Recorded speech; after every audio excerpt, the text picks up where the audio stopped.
Mammootty and Gokul Suresh എന്നിവർ കേന്ദ്ര കഥാപാത്രമായിട്ട് വന്ന Dominic and the ladies purse എന്ന് പറഞ്ഞ സിനിമ ഇതൊരു സീറോ ഹൈപ്പിൽ വന്നൊരു സിനിമയായിട്ടാണ് എനിക്ക് വന്നിട്ടുള്ളത്. ഞാൻ ഇതിൻ്റെ ട്രെയിലറൊന്നും കണ്ടില്ല, കാണാതെയാണ് പോയി കണ്ടത്.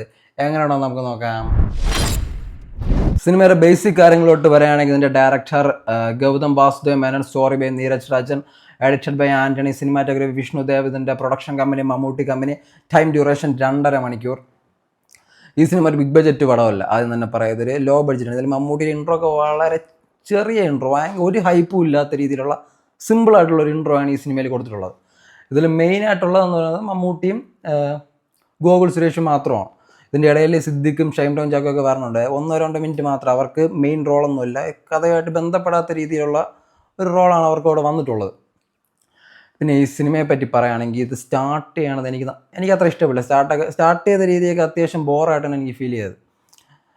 അത് കഴിഞ്ഞിട്ട് ഇതിന് ഇൻ്റർവെല്ലിന് മുമ്പൊക്കെ നൈസായിരുന്നു. ഇതൊരു സിനിമയുടെ പേര് പോലെ തന്നെ ഒരു ലേഡി പേഴ്സുമായിട്ട് ബന്ധപ്പെട്ട ഒരു ഇൻവെസ്റ്റിഗേഷൻ സ്റ്റാർട്ട് ചെയ്യുന്നു. അവിടെ നിന്ന് അങ്ങോട്ട് പോകുന്ന കാര്യങ്ങളാണ് മൊത്തം ഉള്ളത്.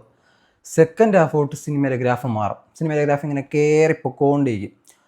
നമ്മൾ പ്രതീക്ഷിക്കും ഇന്നതാണ് സംഭവിക്കാൻ പോകുന്നത്, ഇതാണ് അവിടെ സംഭവിക്കാൻ പോകുന്നത്, നമുക്കറിയാം ഇതാണ് ഈ സിനിമയിൽ തരാനുള്ള ട്വിസ്റ്റ്, അതുപോലെ തന്നെ സംഭവിക്കും. പക്ഷേ എന്നാലും നമുക്ക് ഇഷ്ടപ്പെടും, സിനിമ ഇഷ്ടപ്പെടും.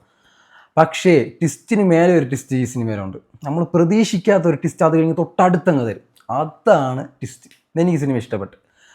ഇതിൻ്റെ സെക്കൻഡ് ഹാഫും ക്ലൈമാക്സും എനിക്ക് നന്നായിട്ട് ഇഷ്ടപ്പെട്ട്. ഞാൻ ഒട്ടും പ്രതീക്ഷിക്കാതെ പോയൊരു സിനിമയാണ്. I like it. നിങ്ങൾക്ക് എല്ലാവർക്കും തിയേറ്ററിൽ പോയി കാണാം. അത്യാവശ്യം ക്ലൈമാക്സ് ഒക്കെ നല്ലൊരു തിയേറ്റർ എക്സ്പീരിയൻസ് തരുമെന്ന് ഞാൻ വിചാരിക്കുന്നുണ്ട്. നമ്മൾ അത്യാവശ്യം കണ്ട് മടുത്ത രീതിയിലുള്ളൊരു ക്ലൈമാക്സ് ആയിരിക്കും, പക്ഷേ നമ്മൾ പ്രതീക്ഷിക്കാതെയാണ് അവിടെ ആ ട്വിസ്റ്റ് വരണത്. അതുകൊണ്ട് തന്നെ നമുക്ക് നന്നായിട്ട് ഇഷ്ടപ്പെടും. എനിക്ക് നല്ല വെർത്തായിട്ടാണ് ഫീൽ ചെയ്തത്. സോ നിങ്ങൾക്ക് പോയി കാണാം. ബൈ.